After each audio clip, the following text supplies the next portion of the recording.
We live? Let's go. Let's go. Woo, guys. 13 hours away from the launch of the Kickstarter, people. 12 hours away, technically, from the next super hype live stream Oh, I just got a knot in my throat. This is crazy. This is crazy. Who we got here? Who we got? Who we got? Where am I at? There we go. The Winterfell DM, Scatterbugs here. He's crawled out of his hole after drawing all that crazy Kickstarter art. Spider Bites, Air Dragon. What's up? What's up? What's up? Amber S. Amber S, you got so much hype. You got, oh my God. I saw Amber S's name and then I said they have so much hype and then they go, yay, hype, hype, hype, hype. I called it. I called it. Admiral's here. Y'all freaking stay. Walk the line. Walk the line. Reno's going to be dropping some bombs on you guys here in the next few days.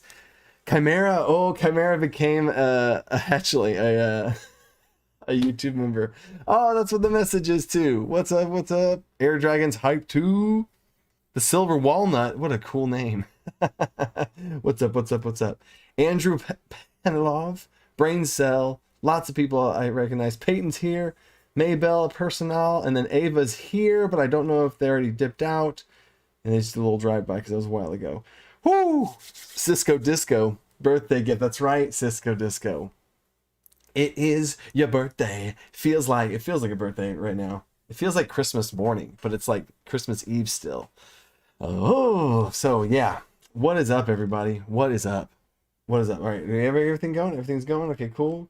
I'm just making sure. I feel like I'm comfortable enough with starting live streams now that they just happen, and I feel like I'm forgetting something because I used to be like, but I did set this up. How cool is that?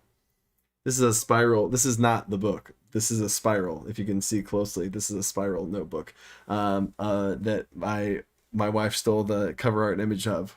Great. And then made me a spiral binder for it for Father's Day. And this is the Alcander miniature. Ooh, check that out.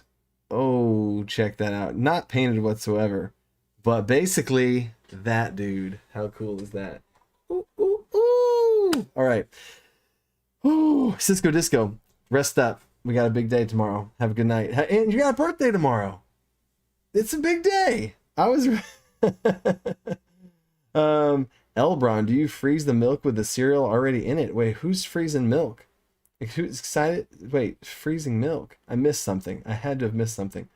I wish I had the money to spend on the supplemental D&D book / PDF. Hey, I get you. There's some other people that are like, oh, like, because they're a discount tier on the pay, but like everything is so floor level that I've got where I can give y'all the best deal I can do because I'm just a solo dude.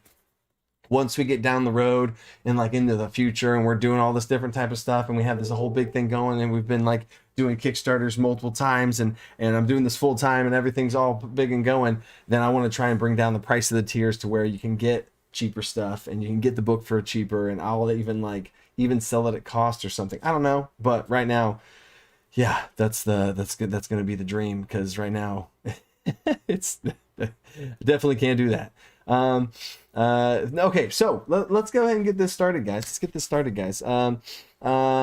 Tomorrow is the launch of the Kickstarter. Normally I do live streams every other week, but I wanted to do another one today because it's the day before.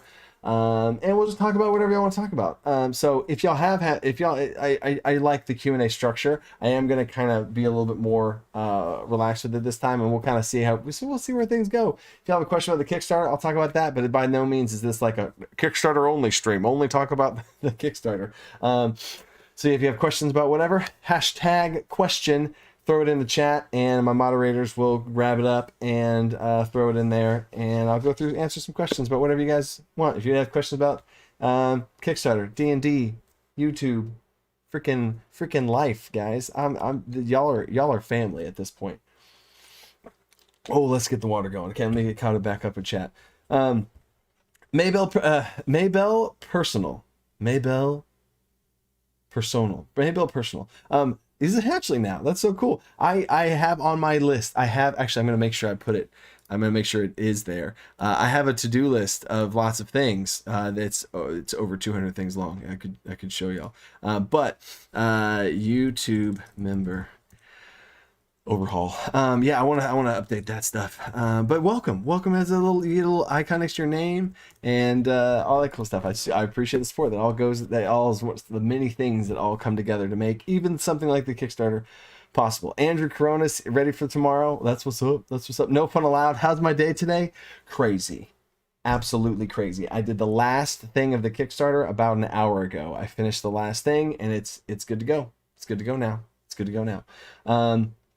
Sister Disco's out of here. DM tip, that's pretty dope. Pretty dope. I still don't understand what people are talking about frozen cereal. Still don't understand what that was for. And no, I guess I missed it. And then, oh, Admiral, hey, did you set up the stage? Oh, the stage is going to be for the Discord chat that I do on the 5th. We're doing a Discord live event on the 5th where I'm going to do a YouTube live and Discord stage event, which is basically like a YouTube live. But it's really cool because I can talk to you guys and bring y'all into the stage chat and like talk one-on-one with people. It's super cool. I'm doing that on the 5th, right? Doing a whole bunch of stuff during July. Oh my goodness. Oh my goodness, July is crazy.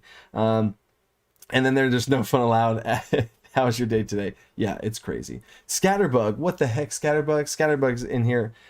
Super chatting already. Oh, what's funny also, by the way, as far as the goal, like the goal for the stream up here is $1. So I want y'all to hold on to that. hold on. If you want to super chat and like ask questions and stuff, cool. I appreciate it. I mean, obviously I appreciate the support. That's of course. But tomorrow is the goal. Tomorrow is the goal. So Scatterbug. Oh, but super chats. I'll answer your questions. Hashtag question. I don't see. So there's two hashtag questions. Okay, cool. But moderators, make sure we throw these into the chat. But we'll see if I can keep up with it. We'll see. Usually not. The one and only. What's up? The one and only. Destiny's here. Uriel's here. Dang. What's your favorite class?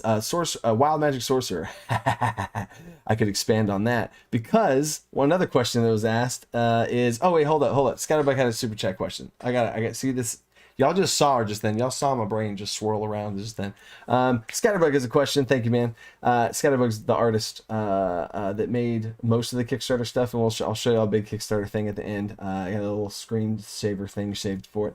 Anyway, should people save money for the Kickstarter and let me be the boss? Yes, Scatterbug. Leave Scatterbug alone. Let Scatterbug be the boss. Let him do his thing. Okay. There is a link. Actually, I'm going to say this right now. There's a link in the description of this video. And I'm going to post it right here, right now, for the giveaway. That is a giveaway, is a $100 Amazon gift card giveaway that I am giving away at the end of the stream. So make sure you stick around, don't miss it, and you can join in there. That's been going on for the last month, so jump in there now. It's a $100 Amazon gift card. Boom, right? And then yeah, that's it. Okay, also, I see I have moderators, but I don't have moderators chat, so everyone, ping. All right. So, the should you save money? Yes, save it for the Kickstarter. That's what I just went on the rant on, and then Scatterbug dropped that question in there. So there you go. That's funny. The Silver Walnuts has a question. Who is Alcander? Ooh, that is a great question. Alcander is the so out of D&D, just as a background that I'll tell you guys, because this is cool backstory stuff, is Alcander has been my gaming moniker for my entire life. In World of Warcraft, I played that for 9 years. I guess semi-competitive. That's semi-professionally, actually. But that's a whole nother conversation. But Alcander was my character name for forever. Back in vanilla World of Warcraft, I was a night elf warrior, Alcander, and then I rerolled Death Knight, and then yeah. So Alcander has always been my online gaming identity back in video game days. And in with this Kickstarter coming up, is the first one I ever did, I really wanted to make it like more personal and put a little connection to that in there. So to see this is absolutely crazy. Like Alcander's Almanac of all things, and it being Alcander just means so much to me. So on a non-sappy note, Alcander is you could say he's a amalgamation of wild magic sorcerer, barbarian, bard. I would have to look specifically at each of the subclasses because there's so many of bard. But bard, a little bit of cleric in there, multi-classing, and no, not druid. There feels like I'm missing one more subclass. Wizard in there as well.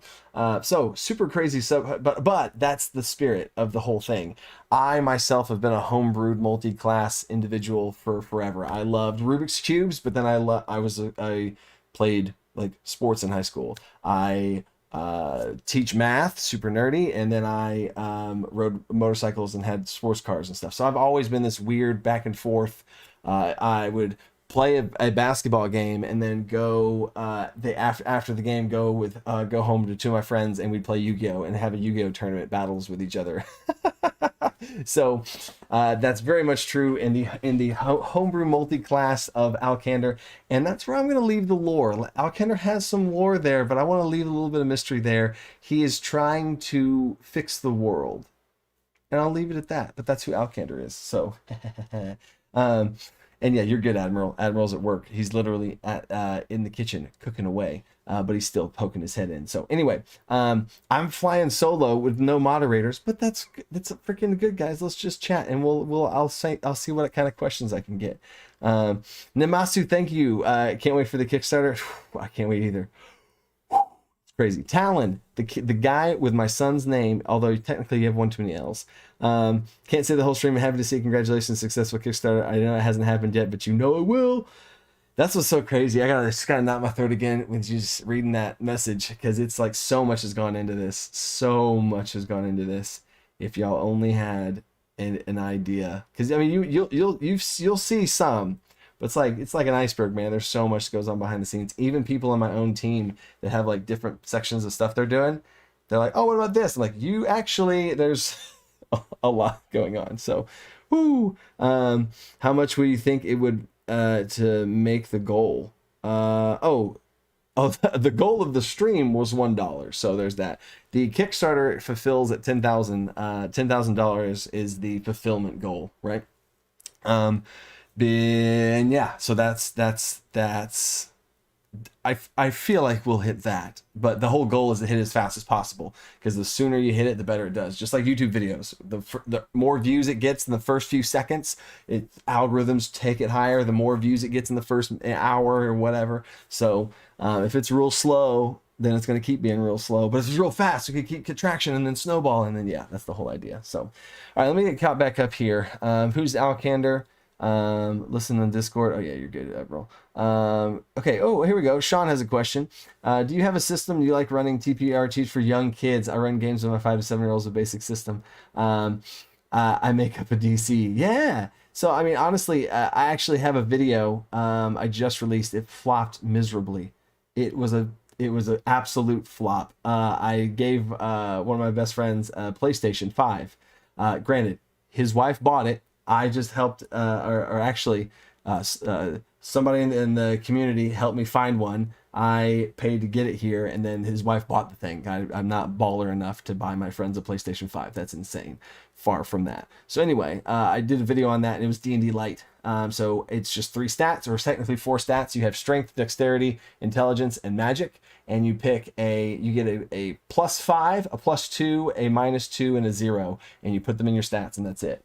And then I just say DCs before they roll for it, and then they roll for it, and that's it. It's super simple, super simple. If you get attacked, it's either a strength or a dexterity saving throw type situation, or magic. And yeah, that's pretty much it. Or intelligence. I mean, I guess it's just whatever, but it's all them rolling. They're always rolling, because it's more exciting for them to roll. But anyway, and Dungeons and Destiny, now you think like an academic. I should be writing. I should be writing.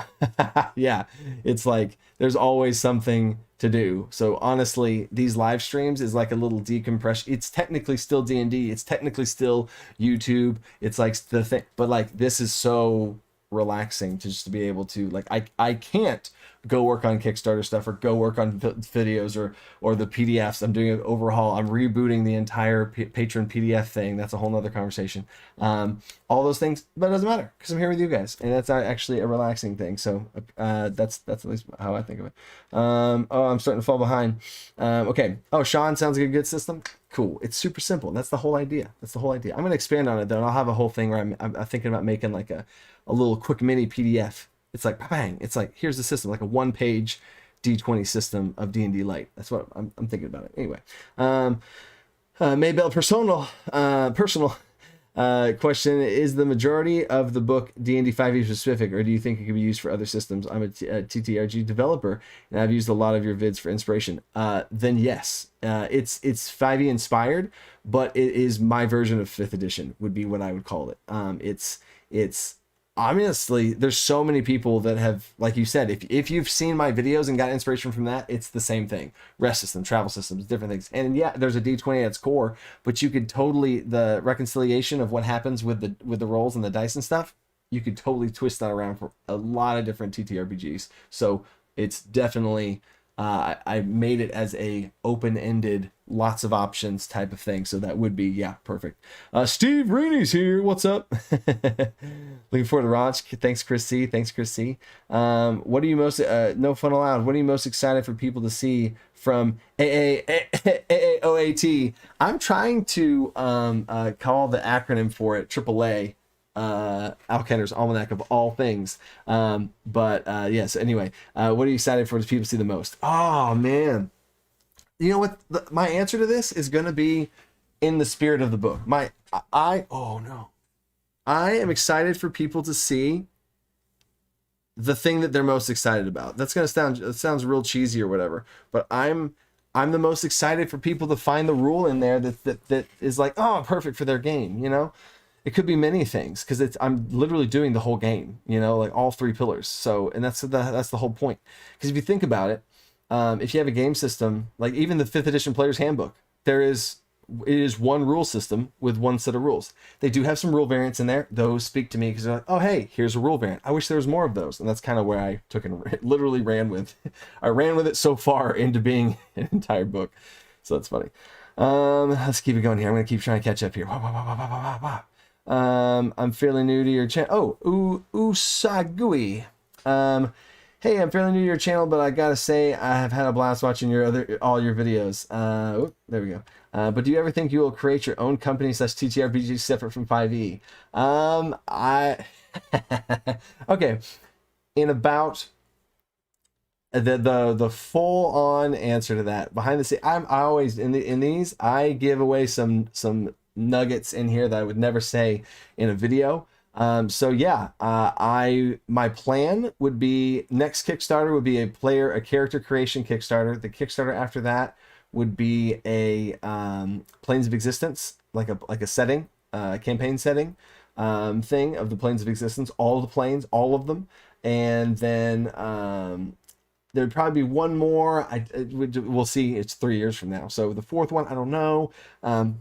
But then I want to make my own TTRPG. I think that'd be sweet. It would be definitely 5e inspired. It would be to the point where if you know how to play D&D 5e, you'd be fine. If you knew Alkender's Almanac, you'd be really good. Like that's the idea. Is if you like some of the stuff in Alkender's Almanac, this is when you get the book and you start reading through it, it should kind of start to feel like it could be its own system, but it's still paying respect to D&D. I am walking that middle area between the two as best I can.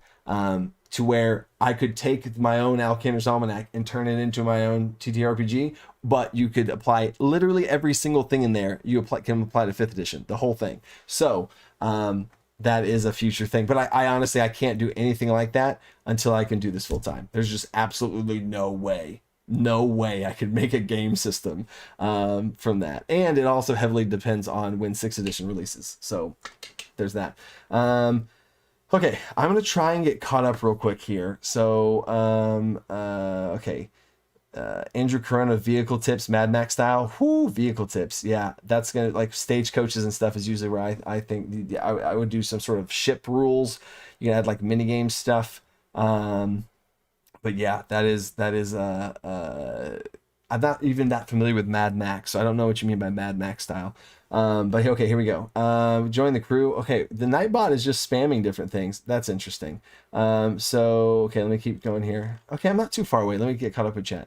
You're gonna run games online. What tech would you use? If you're gonna run games online, what tech would you use? Right now, I'm between Roll20 and Owlbear Rodeo. I've not played on Owlbear Rodeo yet, but I really want to soon.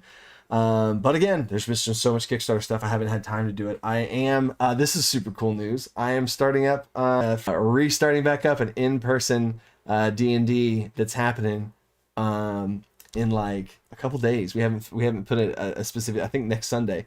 So super excited for that. Super excited. Having our session 0. Some of the characters, they're already talking to me about their characters and stuff. So I'm super excited for that. I'm super excited for that. And then, okay, Amber S. I'm doing an Eberron campaign, and the PCs pull me into Dark Lantern CIA mission. How might the best be a way for them to be recruited rather than being summoned into a tavern? Boring. Okay, Eberron campaign, PCs pulled into a Dark Lantern CIA mission. How might the best way for them to be recruited rather than summoned into a tavern? Recruited, pulled into a Dark Lantern. How am I? Okay, so I feel like the pulled into a Dark Lantern might just be the way you maybe start the campaign. Maybe you do like a little mini one-on-one things with them. So each one of them has like a little mini one-on-one session where you have them in some place within their backstory or whatever, and then they're travel around and something happens and then they get caught, you know. And then you catch them all, and then they now have to get out of the lantern, and that's how you start the thing. So I don't know if that answers your question, because it's like CIA and they get caught into, like, I think that'd be really cool to like kidnap him in some really cool way. But it would be, you know, it's the start of the campaign, and they'd have to be, which makes sense because they're so weak, but you'd have to do something to where that like they couldn't control, like they can't not get into the lantern, you know, so be careful with that, which can kind of feel bad sometimes, but it makes sense because the people putting them in the lantern should be powerful enough to where there's no way that a little level 1 character, however, whatever level they are at the start, would be that. So there you go. Okay. So now, Dark Lantern mission. I ran out of characters. Dark Lantern is a King's Assassin type of thing. Oh, Dark Lantern is an organization. Ah, okay. Dark Lantern reverse Pokemon. That's awesome, Spider Bites. Dark Lantern's an organization. Ooh, okay. So then, okay, so they want to get pulled into the Dark Lantern. Okay, now the Dark Lantern makes more sense that it's a group. Might be the best way for them recruited. I would say like something like I just went on that whole rant. I don't want to go on another rant about it to the same topic. I would say one thing you can do is talk to their players and have them come up with it. Now I know this might sound like a lazy DM thing to do, but we're about to have a just talking about. A lot of the times, this before the game starts is the time where you want to give them the most freedom to come up with stuff. Well, how do y'all know each other? What's a fight that y'all got? What's the biggest monster y'all have killed? And they have a rare opportunity right now to say whatever they want, and it becomes canon right away, you know? So why did they get recruited? What do they want to be? What do they want them for? You know? And then just see where that goes and just have like a conversation about it, right? And you're building the world at a much faster rate. And then they're already together and they're already recruited and they're already in the thing. You don't have to go through any type of awkward stuff. So Marco Pagnini, Pagnibros, aka Pagnibros. Wow, I couldn't talk just then. We're almost there, boys. The hype is real. Yeah, buddy. Okay.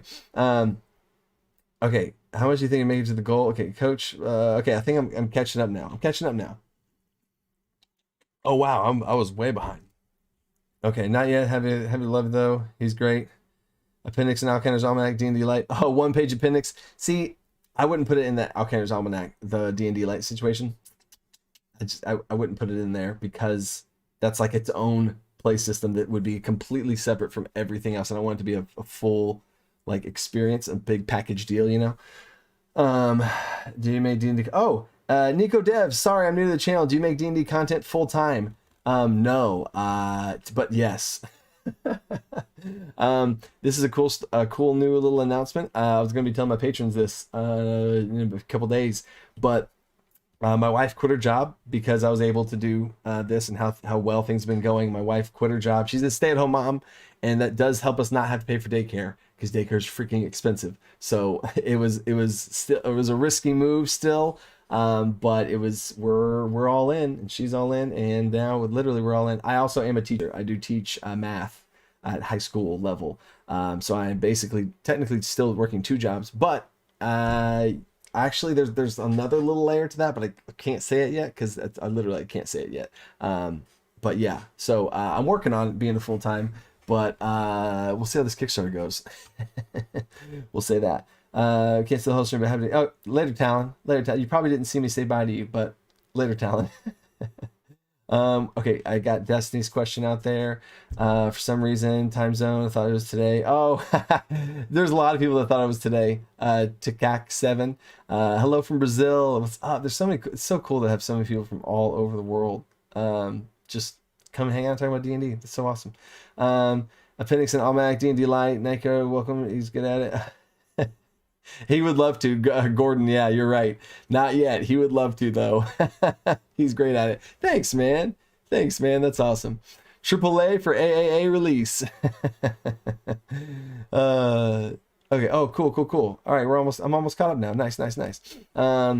Jeff Cena, how busy you are, how often do you get to play D&D? Ha ha ha. I know, right? So Jeff Cena, the sad part is whenever I had a big 3-year long campaign, boom, huge climax.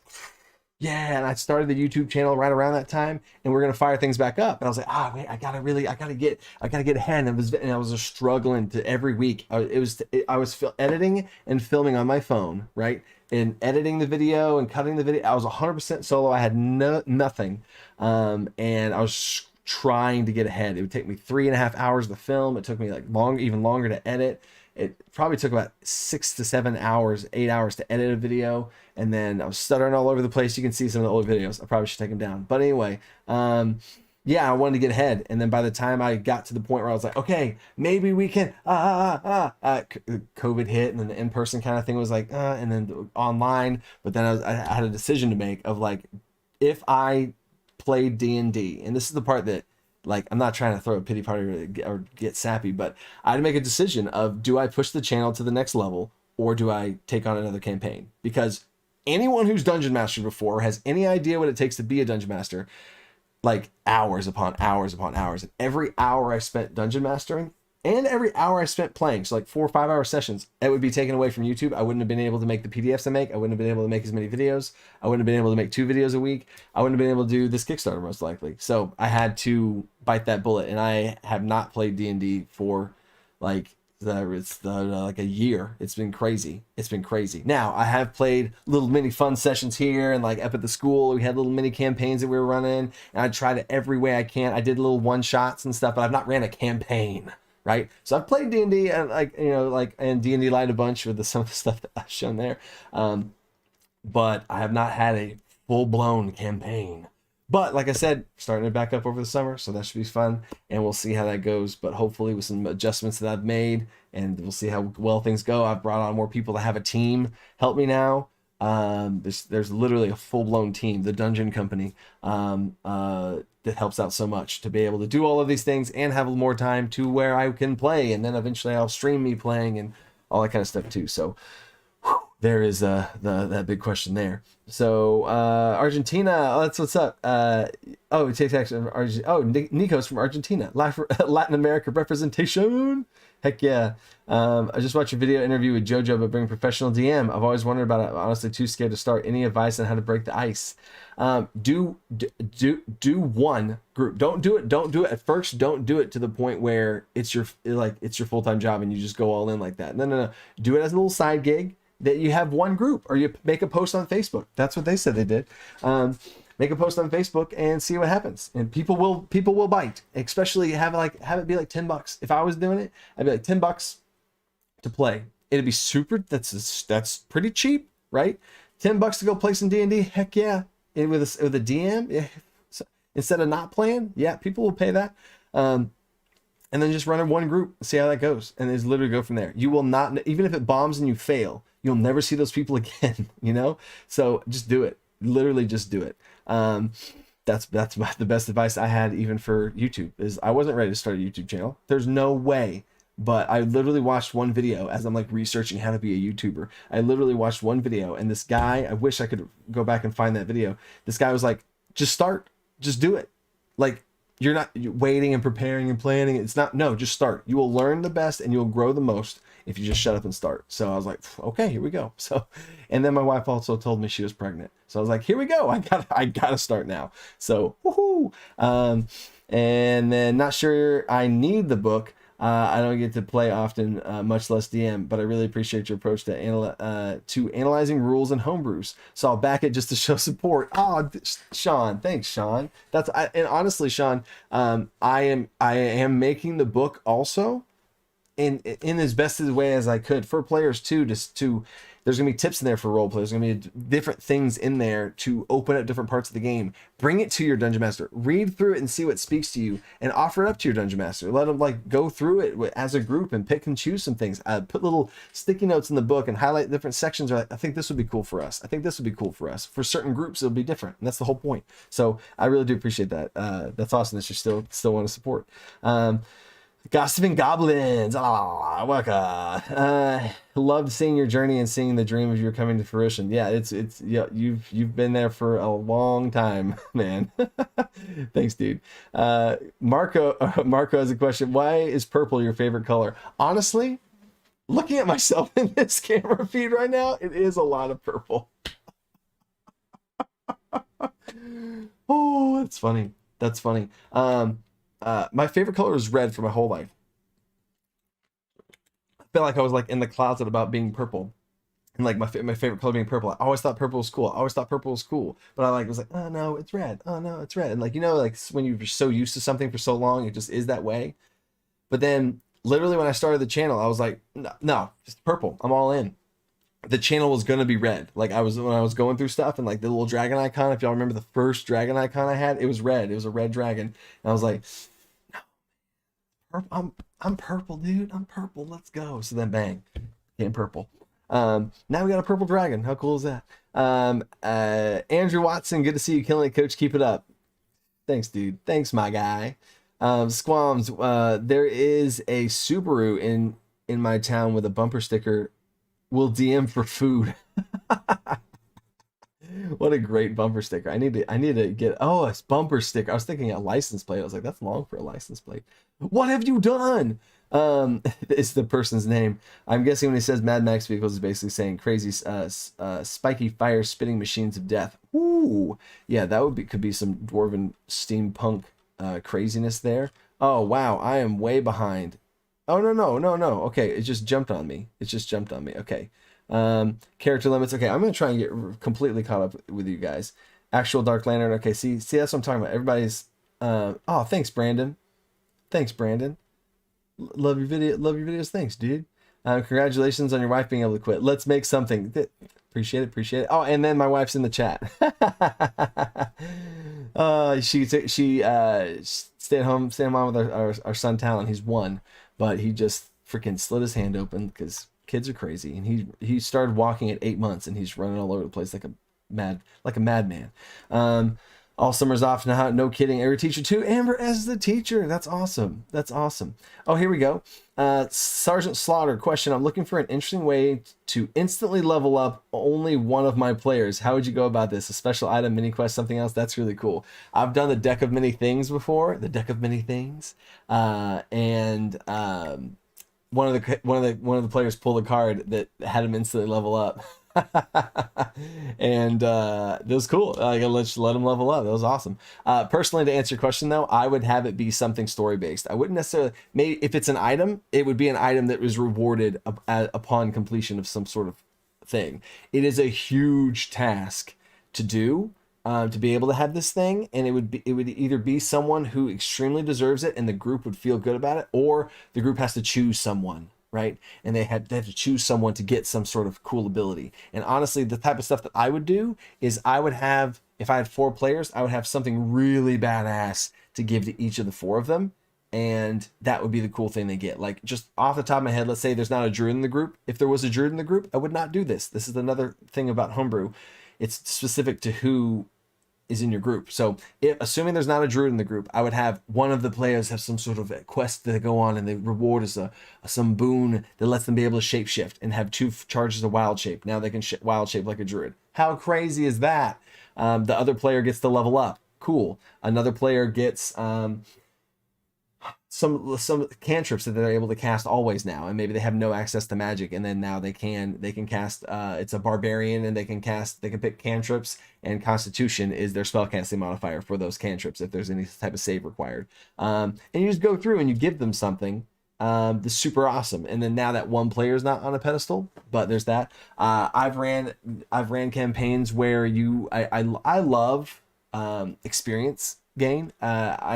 It's a longer story about how I usually run experience, but I've had groups that I've run experience for where certain and this is also in high school. I ran an after school high school D&D club, and the group that I had, if you showed up, you level up and stuff. If you not show up, you don't get experience. You know, it's like it really worked well with the school, and it was fair. It made sense. It was just kids would come and kids would be there, you know, instead of just flaking out and everything. And because I did the year before without doing that, and it didn't go as well. So anyway, but certain kids were higher level than the other ones, you know, and it made sense story wise. And anytime there was a characters that had higher level discrepancies, one time I did explain it through giving them a magic item that made them more powerful, even though the magic item did nothing. I'm saying that the magic item did nothing, but they got a magic item of great power. And then I said, you level up, you know, like, oh, wow. You know, so the item did nothing, you know, it was just a cool thing for them to like.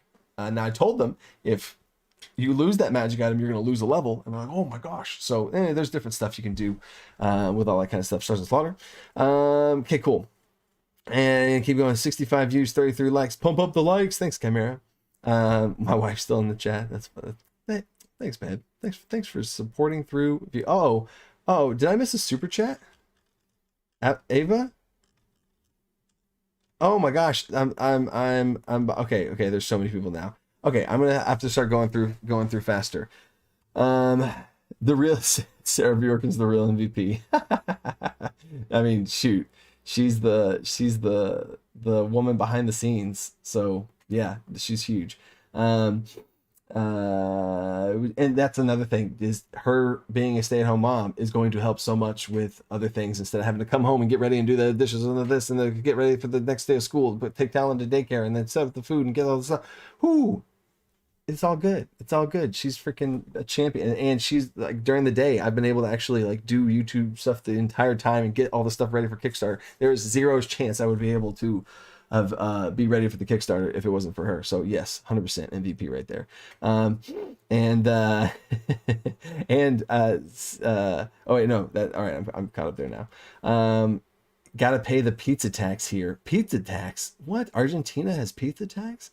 Plan on running a few groups. Amber S is getting her masters and running a few groups. Woo! That's some multitasking right there. That's awesome. So much answers. All purple all the time. Bug knows about purple because I tell him to make everything purple whenever he does art and stuff. To be fair, if you have all red lights in the background, it'd be pretty distracting. Yeah, it's just like red, like like an emergency or something. Excuse me.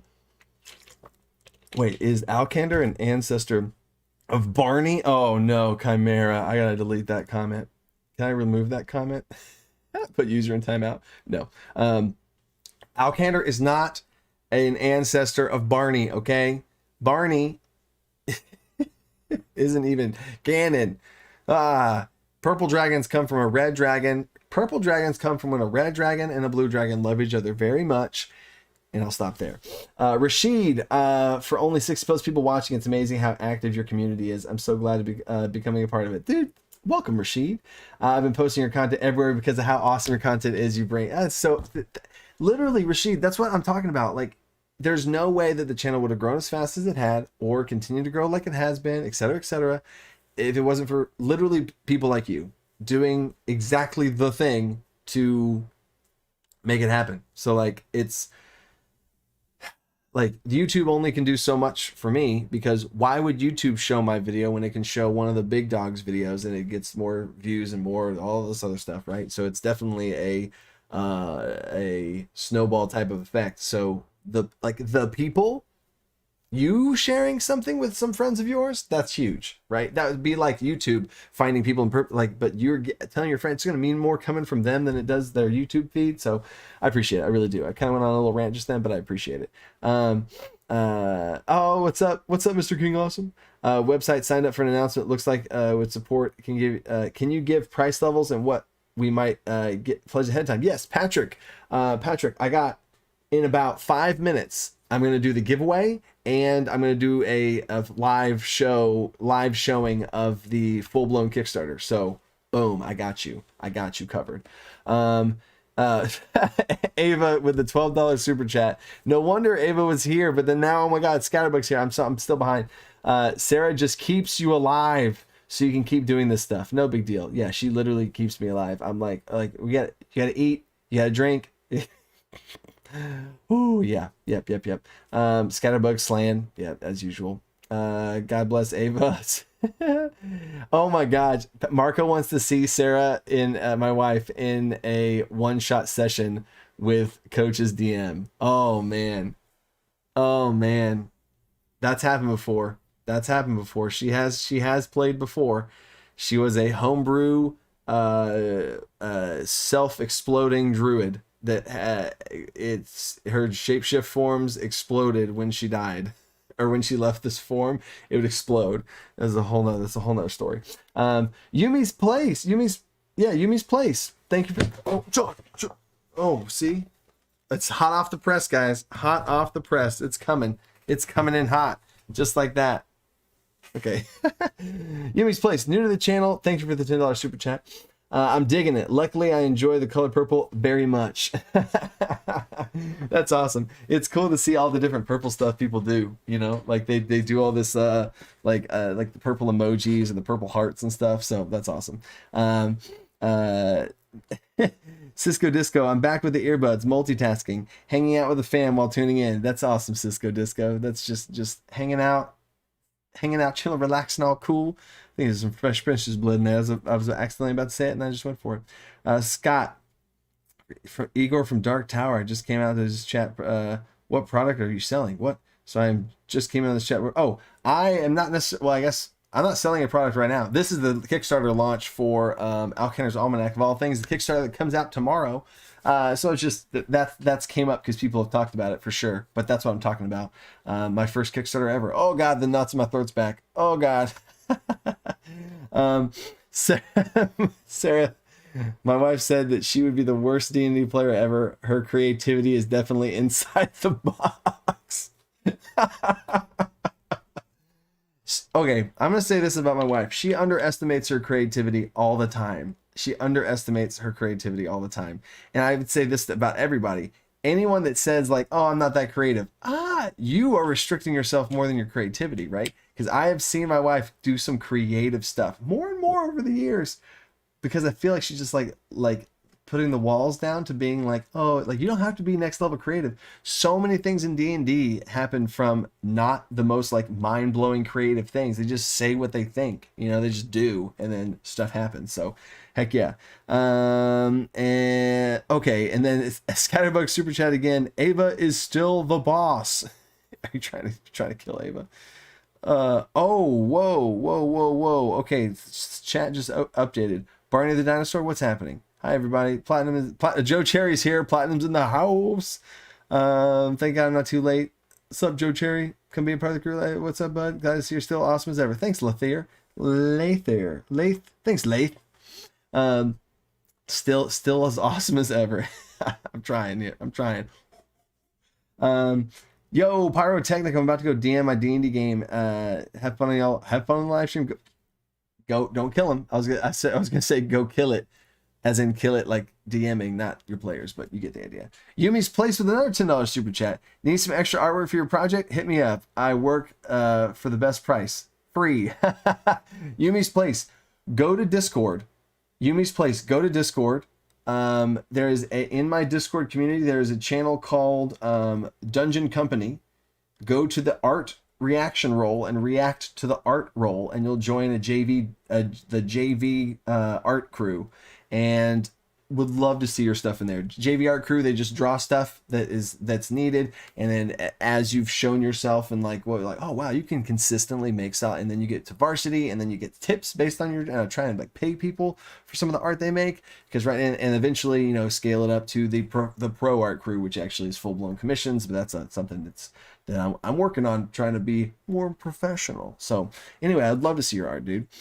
And Artist Fox is another one of the artists here. Good hype. Joe Cherry. Joe Cherry, save some of that fire for the Kickstarter tomorrow, bro. Don't go crazy tonight. I'm looking at you, Joe. Don't go crazy tonight with your Platinum Dragon fire. That's the Kickstarter's tomorrow. So I'm like, that's why the goal here is $1. Because I was like, no, everybody kind of just, it's all good. But $50 super chat, Joe, that's insane. Joe is always, as soon as Joe comes in here, it's literally like the Platinum Dragon freight train to just breathe that white hot fire. Thanks, Joe. I do appreciate that. He just couldn't wait. Accidentally, that book just couldn't wait. I know, it just fell and it literally jumped off the shelves. Maybell Personal question, thoughts and opinions on grim dark magic. Ooh, for example, magic in my RPG needs a check to be cast.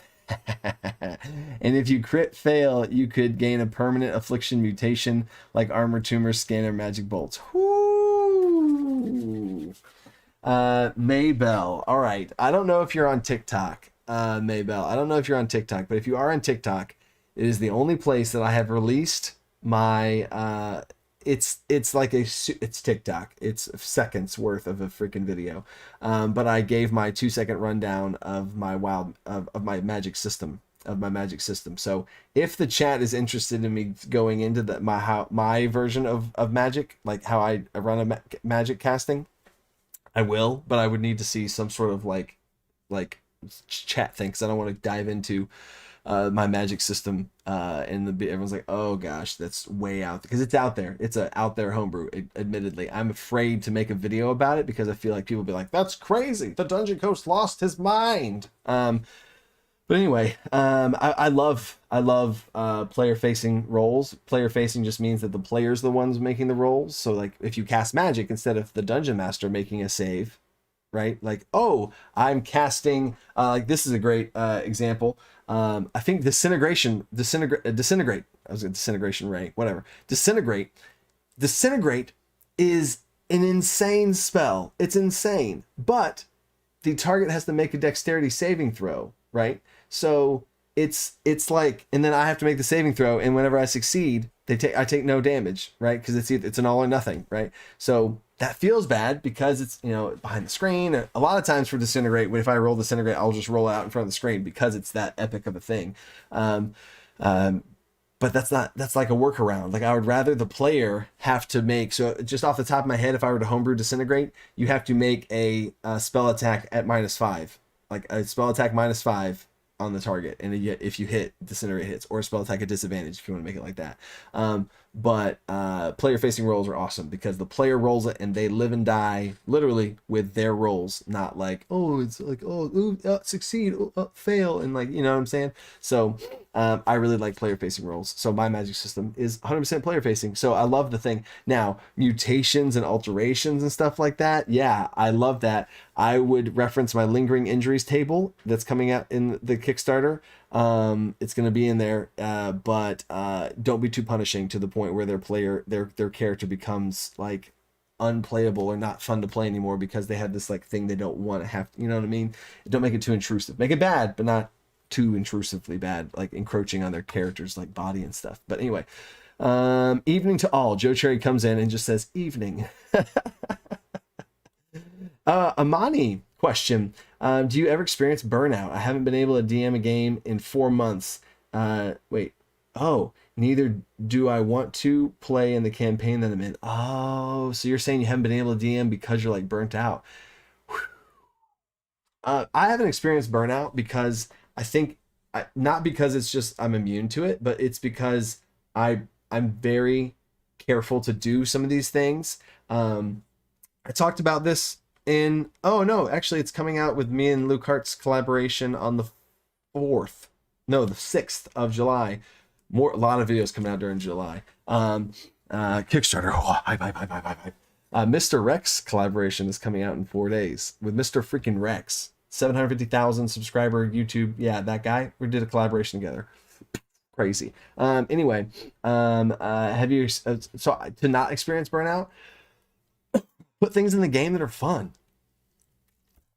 You know, so many DMs get burnt out because they're just managing these players that are just being cats, and they're trying to herd cats, and they're running all over the place like squirrels, and and they're like trying to make the story make sense with all this craziness. Like, no.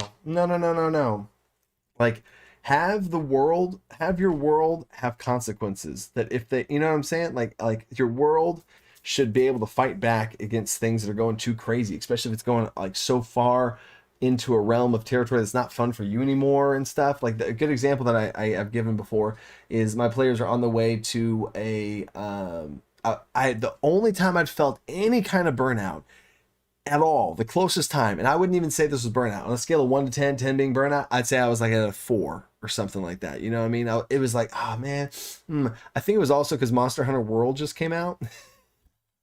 I really wanted to play Monster Hunter World, but I really wanted to run a heist.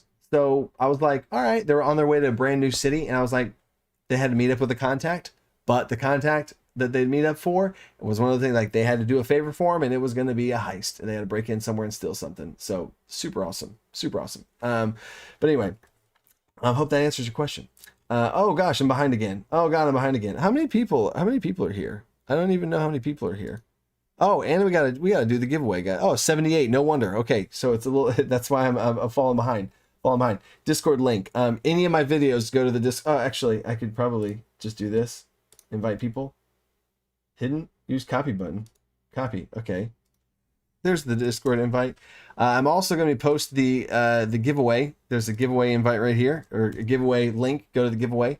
Also, I'm interested to see in the nope. Kickstarter's tomorrow. I don't want to play around with this. I was about to say there's some nope. I'm not gonna say it. Because then people are gonna click button. Save your money for tomorrow, guys. Save your money for tomorrow. Okay. I really hope your Ranger rework at some point. Sounds like it's so much fun. Dragon Knight, the Ranger rework is it's so cool. It's so much fun. That might be another Kickstarter too. Is taking every single class and like doing a DC version of every class. How cool would that be? Whoa. Okay, let me get caught up with super chats. Then we're doing the giveaway, and then we'll see what's going on. Okay, super chat. Bang bang bang. Maybell. Okay, got a mutation. Okay, go. Let's hear about it. Magic. Fry Mini says, shoot, wrong channel. I meant to join the Dungeon Loach stream, world's best dungeon based fishing advice channel. Think outside the time. Eric, you're an idiot. Get out of here. Go back. Go to the Dungeon Loach. Loke?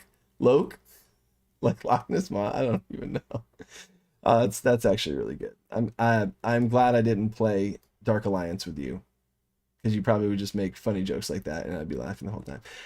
Ixel Haney, I know I'm saying your name wrong. I'm sorry. I second the motion of going into your magic system. Okay.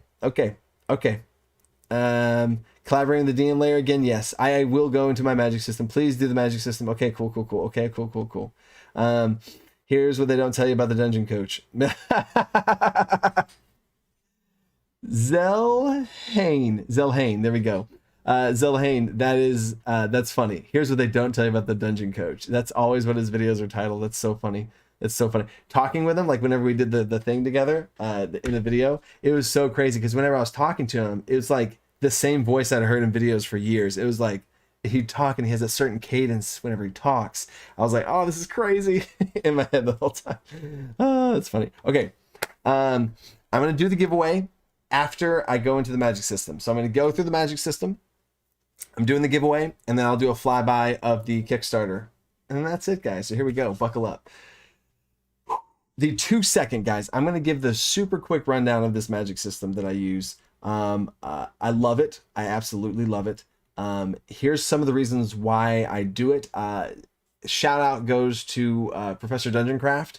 A lot of the stuff that he does is super outside the box, like so much so to where me, the guy, like the homebrew guy or whatever, I'm like, whoa, like he's out there, but in a way that I respect and I love it. And in the same way that I want y'all to do with my videos, I'm like, oh, this cool magic system. Like, oh, the players roll the dice and then cool. And so then I've taken that and ran with it. So here we go. Ava with the $6.50 super chat, just cuz. Nice. And then now this, I wonder why just cuz now you're the super chat. Sinjib's here. What's up, dude? Okay, so here's, do I make this a video? No. I was about to like shift it in and make it a video. No, I'm not going to make that. I need to be very careful when I make this video. Okay, so ultimately, the magic system, I thought about putting this into Alkender's Almanac, but I chose against it because it's that out there. Here's why.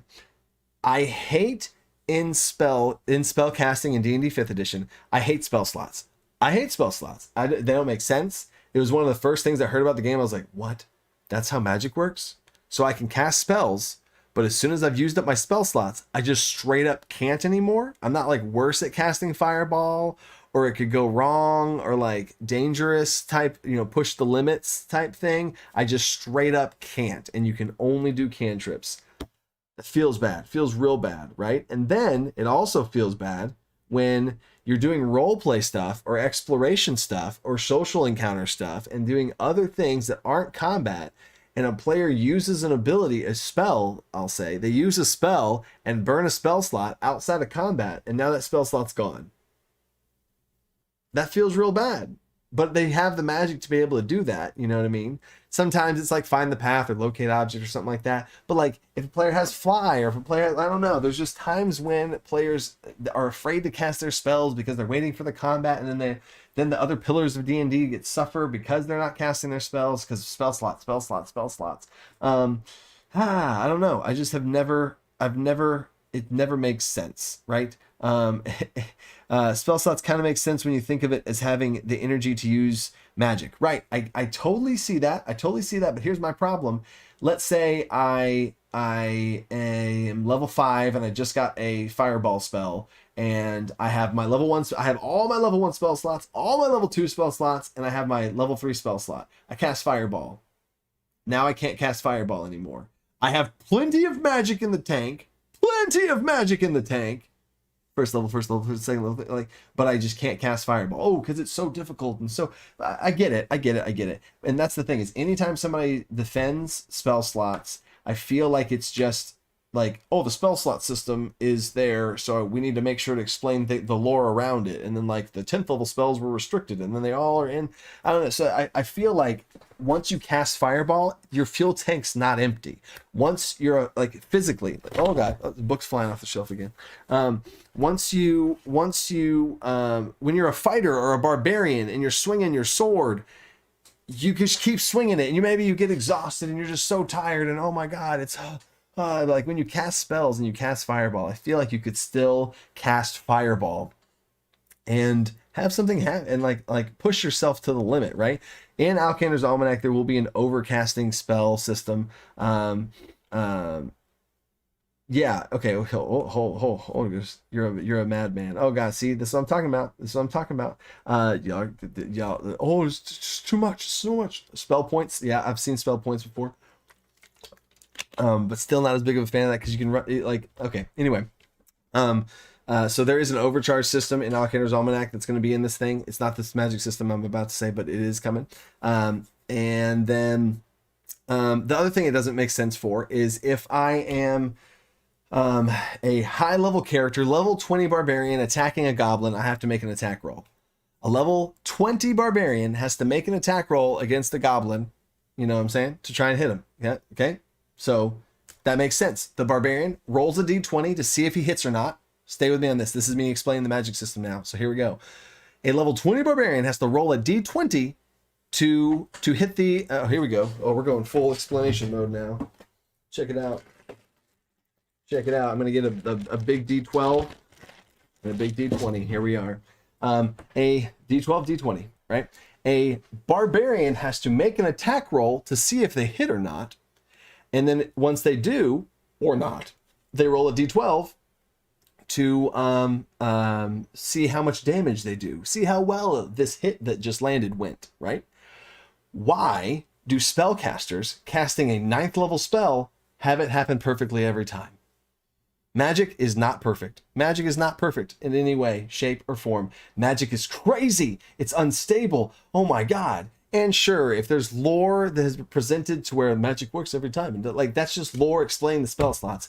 And I know that the lore explains the spell slots, and this is me getting a little fired up. The lore explains the spell slots because they have to explain the rules of the system to make the rules feel right or whatever. But spell slots are weird and clunky and dumb. So I don't like, if sure you can create lore to explain any mechanic is why it's there. Oh, this mechanic is there because of this deity of magic, and this person wanted to break magic, and then they've created a 10th level spell and all this other stuff, right? Like like I don't think that's fun. So the lore that you're explaining for this mechanic, I don't think is fun. I don't think spell slots are fun. Most campaigns, let me say this again, I want to be off the, most campaigns I've ran, I've used the rules as written spell slot system. The one I'm about to probably will as well. All this stuff. I'm just saying, just stay with me here. Just stay with me here, right?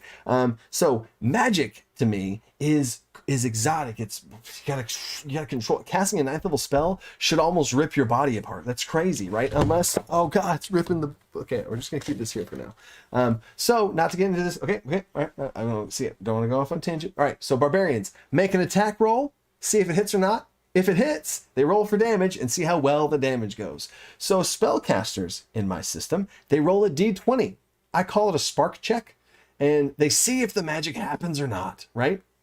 They make a spell check. They add their spellcasting modifier to it. They roll a d20, and they have to hit a certain DC that it's different upon the circumstances, right? So if you're a level 5 character casting Fireball while hanging upside down on a rope, that you're casting while your arms are restrained and you're upside down because you just got caught in a trap and upside down, things are swirling all around you, and you're trying to find the person and cast a fireball.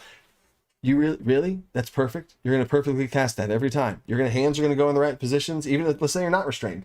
Your hands are going to do them perfectly. You're going to say the right words. You're going to do all that. Everything's going to happen, and you're going to perfectly 100% of the time cast fireball. That's bull to me. So you roll a spark check. The DC is going to be higher depending on the spell slot you're casting and the circumstances which you're casting it at. If you make a spark check, if you're rolling a d20, if you cast a spell where you're sneaking up to a campsite, you sneak up to a campsite, the campsite's right there. No one sees you. You're like level 10 spellcaster. You've cast Fireball many times. Your spark check's going to be DC 5. DC, literally just don't roll a 1. Come on, here we go. And you're going to be absolutely fine, right? And you make the spell and everything's good. But if you're upside down, the DC is going to be like 25. DC is going to be like 20, 25. Like, that's crazy. You probably shouldn't cast Fireball in that situation. Maybe you cast a cantrip. Okay, cool. And you're going to be able to get that cantrip off. You're fine, right? But that's going to get into the system in a bigger way than I would want to. That's one thing there. And then that's how the spark check works, right? So now we're falling back to the barbarian. They make an attack roll, see how well the damage goes. So now your spellcaster makes a spark check. Did they cast the magic or not? Did the spell even go off, right? So time out. Time out. Spell slots are infinite. I have infinite spell slots. That's crazy, coach. You've lost your mind. He's off his rocker. He's off his rocker. Oh no, he's lost it. He's lost it. Yeah, there's infinite spell slots because you cast magic, right? Now, there's downsides. So if you are a level 5 spellcaster and your max spell slot is a 3rd level spell slot, and you try and cast Fireball back to back, there's going to be exhaustion. There's going to be exhaustion. So you're going to make a Constitution saving throw. And then if you fail, now all of your spark checks are at disadvantage. You don't want that. So you could push the limits and risk getting an exhaustion stack. And then now it's not going to, you're going to be worse off as far as that goes. I just did a video on exhaustion. So you can push the limits and like keep casting. And like, if you cast Fireball 2 times in a row, you're playing with fire. If you cast Fireball 3 times in a row, you're going to probably instantly get that goes into the system too far, but you're going to have stacks of exhaustion and be pushing yourself to a limit that is really, really rough. Could you play like that? Sure. But it's going to be extremely risky because we haven't even got to this guy yet. So Now, so I've seen looking at some of the comments. Yes, this does get rid of saving throws because you roll them out. Okay, so yeah, sorry. Let me get this out there. So now you've rolled this d20 to see if the magic even happens or not, right? Which is also kind of why I'm fine giving infinite spell slots, because the magic could not happen, right? So d20, see if it happens or not. I set a DC that's based on the spell that they're casting at, and then the difficulty of the circumstance, right? They roll the d20, see if the spell goes off. If the spell doesn't go off, then okay, the spell didn't go off, and then fizzled, right? If it does go off, if it does go off, you roll a d12. Why d12? Because d12s are underused, and I love d12s. You roll a d12. If you get, so if you take all of the d12, cut it in half, you have 1 through 6, and you have, well, I guess you really shouldn't cut it in half. So I'll say the ranges here. I'll cut in half. This will be a simple version. 1 through 6, 7 through 12. If you roll a 7 through, oh, no. This is the new one. I almost said the old system. Okay, so on a D12, okay, this is another reason why I would want to make this into a full-blown video. Does it make combat seriously slower? Definitely not, Punter. I'll tell you why in a second. Whenever you have, you roll the D12. If you roll a 10 or an 11, I gotta get my chart because I have to see it out in front of me. So the center is you cast the spell normally. Outside, something better, something worse. Middle's the normal. Okay. I used to do it. I used to do a d20 and another d20. That's why I'm kind of fumbling through right now. Is it used to be roll a d20 and then you roll another d20, but it got confusing for some people because they were rolling a d20 twice and they got confused which thing was checking for which. Because I do this with new players a lot. Once I switched to a d20 and d12, it works so much better. But I'm not as used to running it with a d12. So okay, here's what it is. If you roll a 10 or an 11 on the d12, right? Not a 12, a 10 or 11, something extra cool happens on the d12 from your spell. So you know the spell, what happens, you know the damage dice it has, whatever. Something extra cool happens if you roll a 10 or an 11 on the d12. Like an extra person falls asleep, or you deal an extra die of damage, or something extra happens depending on what the spell you're casting is, right? And then if you roll a 2 or a 3, something kind of bad happens, something a little worse than normal happens to you, and it's a little bit the spell doesn't go as according to plan, it's not as strong, it's half damage automatically, it's something bad happens, right? But on the rolls of a 12 and a 1, something bad happens or something great happens, and that would be on a 1, it's bad, it's real bad, right? Like on a 1, if you're casting the sleep spell, you fall asleep. If you are putting up a force cage, I choose where the force cage goes that would screw you over the most. You know what I'm saying? A fireball, you didn't get it explodes on yourself. Like insane stuff on a 1. And on a 12, the same thing, but the best side of things. Oh, the sleep spell goes off and you actually put to sleep this entire section. Oh my God. For multiple rounds even. Oh my gosh, what? The fireball deals double damage. Oh my God, what? You know, you can, as the dungeon master, be as crazy or not as you want with this thing, right? So that's kind of the haphazard explanation that is now on YouTube for that. So there we go. And more dramatic, yes. And here's I'll go off of what Destiny just said. What's up, Philip Bush? Just saying hi. Now I'm back to coming home from orders. Can't wait to get back to the Kickstarter. Can't wait to back the Kickstarter. Appreciate you, Philip. Okay. So to finish that magic rant, yeah, Prime Minis, I'm the president with my magic speech. The other thing with magic, and this was a great example of this thing. There was a spellcaster. They were level 1. And they were just starting off their campaign. It was a warlock. They chose lightning bolt. Also with this group, I did not let the group read their spells. They asked me what each spell did, and I said, like, the generic thing of what that type of magic does, right? They were all brand new players that never played the game before, so why would I want to tell them exactly how Witch Bolt works? They thought Witch Bolt sounded cool. They're like, what is Witch Bolt? I was like, it's basically like a chain lightning thing where you shoot lightning out and you can like shock somebody multiple times with like a tether between you and the person. So basically like chain lightning. And they're like, oh sweet. That's all I told them. They wrote down their character notes, basically, or chain lightning. I think that's what they wrote, right? So then it's the second session or something, and what they wanted to do, and this is a brand new high school player, never played before. They took they said there was like 3 bandits in front of them, and things were looking bad. Things were looking really, really bad for them. New players, I was trying to push them, and I wanted things to kind of go bad for something I was about to set up. But then after this, epic. She said, I want to take my glasses off, because her character had glasses. I want to take my glasses off and throw them as hard as I can into the ground in front of me. And I was like, okay. And I wanted to see where she was going with this. I was like, okay, you take your glasses off. There's no check for this. You smash them in the ground in front of you. And she's like, I want to witch bolt into the shards of glass and have the lightning shoot out towards them. I was like, what? What? The most epic witch bolt that has ever been cast. That's insane. What? I was like, you realize this is going to be very difficult and very risky. You are going to shoot lightning into glass that's in front of you. Who knows where it's going to go? You know what I mean? So I was like, all right, make a spark check first of all. Okay, and this was her max, technically you're level 1 spellcaster, max spell slot that you're using here. Okay, and you're up against three targets, you know, adrenaline surge is kind of going. I was like, all right, make a spark check. DC is going to be 15. They make the spark check. Again, the spark check would be your spellcasting modifier. So hers was charisma. I think it was probably like a plus of 5 or 6 at the time. She rolled like a natural 18 or something, so she got over 20 on the spark check. I was like, all right, lightning's cast out of your hand. But then I told her to roll the d20. I was like, you have to actually, no, this is back when I used the d20 for this. I was like, now we're gonna see what happens. We're gonna see how well it goes.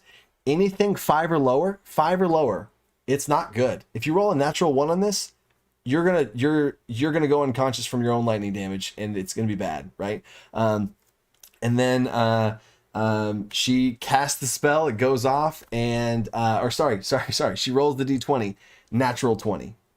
Insane, absolutely insane. Everybody lost their mind at the table, and then I described to this first time high school D&D group that have never played D&D before, I described shooting lightning point blank into shards of glass that then shot out into each of the bandits, killing one of them because they only had like 10 health, and she rolled a d12 for damage. I told her to roll 2 d12s for damage. She rolled 2 d12s for damage, killed one of them outright, almost killed another one, and same thing with the other one, and completely turned the tide of battle. Super epic. They were talking about that thing for weeks. It was so cool. I now want you to think about Witch Bolt rules as written. I would tell her to make an attack roll. She'd make an attack roll, and then they would have dealt 1d12 damage. And then the next round she could have done it again. You know what I'm saying? Like, you can't. Come on. So anyway, that is the magic system. I'll have more examples on this, but I'll cut it off. I'll cut it off there. So anyway, so I'm using this. Thanks, SDM. What have you done? That's so cool. So yeah, I mean, it's pretty freaking sick. Scatterbrain says it's sick. So later fry. So anyway, I'm doing the giveaway.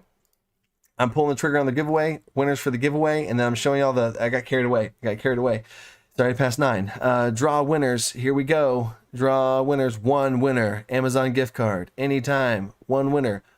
200 potential winners. That's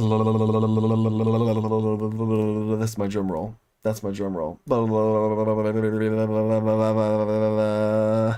Corey James Bouchard. I don't know if you're in this chat right now. But Corey James is the winner. So cool. Corey, congrats, Corey. Yeah. Any of your books while in the text document format, PDF is cleaner read compatible. Also, whilst you see the chat. Are any of your books available in text or doc format? PDF isn't screen reader compatible. Oh, interesting. I never have had that STM. I've never had that be asked before. I do have printer friendly. PDFs. So that could be a thing. I don't know. That's really interesting. I've never had that question be asked. I'm gonna look into that to see if there's like an easy way to. I'm making a note of that. Actually, I'm making it be right here. It's faster. So congrats, Corey. Congrats, Corey. So also in general, normally when I do live streams, this is a bonus live stream because it's a Kickstarter's launching tomorrow. Less than 12 hours, guys. Oh my god. Oh, the knot in my throat's back. Oh, okay. Normally I do giveaways and all that other kind of stuff. So this time next week we'll have a live stream, and I'll do some more of that type of stuff. Usually I have the live stream goal, all that kind of things. But I just really wanted to kind of hang out and chat with you guys. So I was really able to kind of stay up with chat pretty much the whole time until the end there, and then I went on my Magic System rant because you guys asked for it. So there you go. Now here comes the last home stretch thing here now. We're gonna shift over to this. Boom. Oh, what? This is the Kickstarter, guys. This is the wait, where's my chat? Oh, there's chat. Okay, I'll put that over here. Okay, cool. All right. This is the Kickstarter, guys. This is the Kickstarter. Here we go. See, I just had a knot in my throat again. And then also Scatterbook, who's in the chat right now, is the one who I gave him probably 500 different tasks to do to make this thing, and combined together with the rest of the varsity chat, who also helped with some things here and there. But dear Lord, another props to Bug. 90%, yeah, Avis, 90% is Scatterbug. I would say that's pretty accurate. So here it is. Here's the Kickstarter. There's the book. Ah, look at that thing. Another cool thing on the side note, I have little emojis next to everything. I have emoji just like I have it on Discord, just like I have it on my gosh, what's it called? The description of my YouTube videos. Everything's here. So I got the Wormling tier, the White Dragon tier. You'll see this more in a second. Black Dragon tier. Wait, I'll show that all more. About the project. We got a little stuff about 3 core pillars. D&D 5.5. Ooh, is it? What? Modular expansion for combat, exploration, social encounters, rule variants, homebrew options. Oh my god. What's in the book? Chapter 1. Combat. Dun. Potion, new homebrew potion system, level potions instead of the minor, major, all that kind of stuff. It's level potions. This is the only way I run potions. Only way. Different ways to run flanking, new prone condition, new armor systems. Chapter 2, exploration.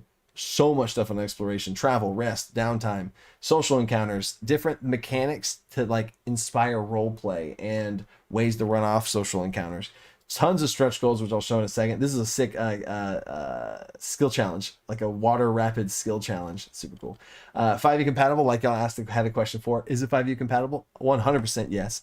And then you can see the same spell, more of the risks. Yeah. Okay. Cool. Okay. I was checking. I'm looking at the Dragon Knight. I know a guy. It is not my brainchild. I did not 100% create. I know a guy. I have a different little spin on it that I do. You can also incorporate it with an inspiration system that's going to be in the book if we unlock it through stretch goals. The inspiration system is huge, and it's one of the stretch goals. But I know a guy. There's a lot of different ways to do I know a guy, but it's pretty sweet. And there's a different little the checks how I run that for. But that was not 100% I came up with a know a guy. So here is all the reward tiers. And this is I think 3 different people throughout this stream have been asking for this. So White Dragon, here are the reward tiers. White Dragon, you get the PDF. Bang, bang, bang. Black Dragon is the hardcover book. Straight up only book. Only PDF this tier, only book this tier. And then you got the Green Dragon early access or early bird tier, which is both. Basically, you get the PDF for free. is the early bird tier. There's only been 100 of those available. Bang bang, you get both. And then this is now we're getting a little behind the scenes extra action here. Blue Dragon. First of all, look at this art. Aren't those dragons sick? I got all these dragons custom made. All these dragons were custom made by a guy. I'm gonna have I'll have him in fact he's on Fiverr. I had to get to, there's so many things I needed done. I had to go to Fiverr for this, but yeah, the dragons are freaking sick. And I had him custom work on all of them to be D&D dragons and the biology to be on point. So yeah, you get Blue Dragon, the book, the PDF, beta access, and a super secret backer only Discord server that I'm going to be announcing live streams on and other things that are going to happen for like Alkender's Almanac related things. Red Dragon is the digital tier only. You get all the digital stuff, no hardcover book, because some people don't want a hardcover book. But you get all the digital stuff plus all 4 of the add-ons. There's a monster booster pack, a homebrew booster pack, a subclass booster pack, and a magic items booster pack. And you get them all in the same bundle, and you save some money doing it that way. Plus get all the behind the scenes stuff, so it's a win-win there. But it's just a bundle of literally everything digital all in one. And then the Purple Dragon, freaking, first of all, look at the Purple Dragon. Isn't that so cool? Isn't that so cool? Wait, 6E 6E will be Dungeon Coach compatible. Heck yeah. Is this 6E compatible? We'll see what 6E is, but I'll have plenty of stuff whenever 6th edition comes out. I will take my stuff and whatever stuff's not applicable or not whatever, I'm going to put it towards 6th edition, but that's a whole nother conversation. And I think 6th edition is a ways away. If I thought 6th edition was coming out soon, I would not be releasing this for sure. So there's the Purple Dragon tier. You get all the stuff I just said, plus the book. Bronze Dragon tier, you get all the stuff I said. And your own homebrew submissions. A lot of you guys have like homebrews, and I get so many emails, and I feel so bad because they're like, "Can you look at my homebrew?" And I'm like, "Man, if I looked at every single homebrew that I got submitted, I wouldn't be able to make a video. Like I wouldn't be." And now like I'm saying there would be times where I would be pushed to the limit. I'm already maxed out on time in general doing Kickstarter, monthly PDFs, YouTube videos, coaching, teaching, etc., husband, father, etc. So yeah, this is I wanted to put this in here as a chance to really be able to give people Elizabeth Violet. Oh, Violet, I like the last name. It's purple. Wait a second, purple dragons don't exist in D&D. Homebrew ruined. Actually, Elizabeth, purple dragons do exist. If you go through the biology of dragons colors are derived from their mother and father.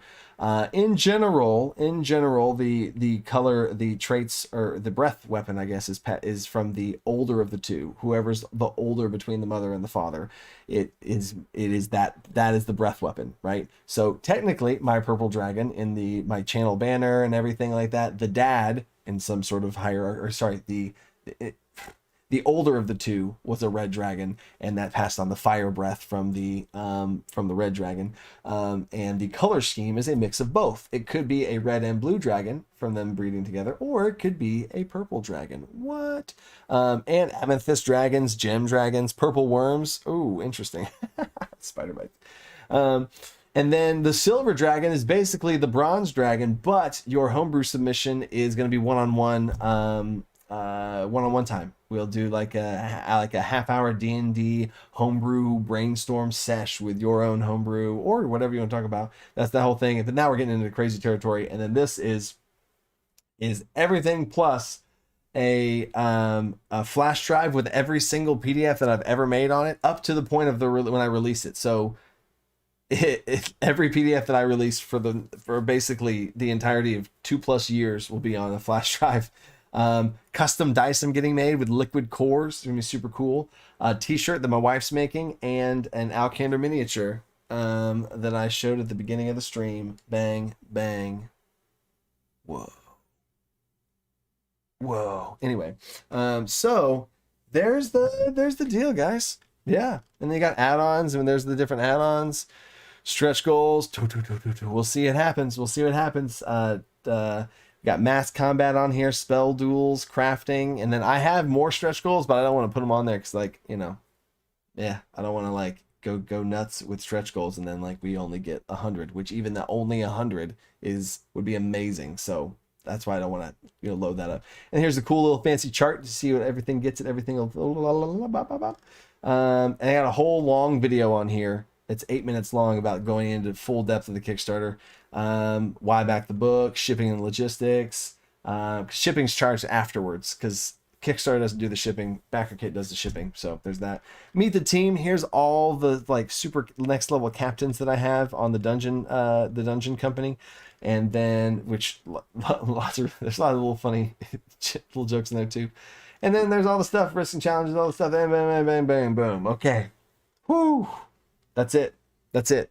So this opens tomorrow, bold, not bald.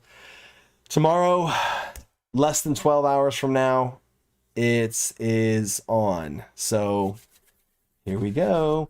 Spider Bites signed copy add-on. Interesting. See, that's the problem is I can't do a signed copy add-on. If I did a signed copy add-on, it would be so stupid expensive that I would feel bad. It would be like, if I had to charge accurately, it would be like $100 or something, because I'm doing this myself. If I do a signed thing, it has to come to me. They have to ship it to me. I have to pay for them to ship it to me, and then I have to pay for them to ship it to you again. And then depending on where they are in the world, and it just gets crazy. So that's why I'm doing it that way. I'm gonna probably do some sort of, you know, I'll probably get a little stock of something to keep here, because it's the only time I'm doing it. It's the only time that the book's launching. So but yeah, Steve Rainey, your birthday's in 90 minutes. Oh my God, you and Cisco Disco. Heck yeah. Forgot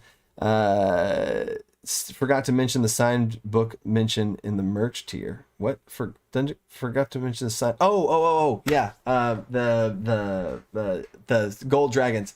Since it's only a gold dragon reward, because the gold dragons are the ones I'm sending out everything. Like I'm sending out everything physically, because I have to physically have the mini, I have to physically have the dice, I physically have to have all these different things. So I'm already sending out stuff physically. So putting the book with that is an easy add-on for that, right? But every other tier, I don't see the stuff of. It gets shipped from the people. So it's just, my hands are tied on that. That's why I was kind of had to work that way. So anyway, that is all. Thank you guys so much. I will be back on here at 8 o'clock tomorrow morning. So 8 o'clock Central Standard Time for a little pre-launch party to see how it goes. We'll go all the way up to launch. So here goes nothing. So anyway, how do you want to? How do we end the stream? How do we end the stream? I'm already in overtime. Package signed book knowledge. What if you get a copy with return postage? We'll send you a copy with return postage. Then that's, oh man, that's interesting. That's interesting. We'll see how the Kickstarter goes, and I might open up something, and we'll have to see that, or maybe I'll add on something through maybe a patron tier or something on my website. I'll come up with something if there's enough demand for it. I'll make the people happy. Fire breath. I'm gonna do fire breath. That's what I heard. That's what I got. I'm not gonna do a dragon fire breath this time. I'm gonna do like a build it up. If you've seen my videos from like 7-8 months ago, I did the intro video where the little dragon rolls out. I did the voice acting for that, and that was really fun to do. So swoop down, grab a cow, eat it, fly off. I'll do this like Alcander himself. I'll do the wait, which arm is that? This arm? Oh my God, it's this arm. Okay, so this arm, and then I have the book. The book. I'm Alcander. I am Alcander. Oh, am I? Oh my God. What? Stay creative, think outside the box. I forgot to press the button. Whoa.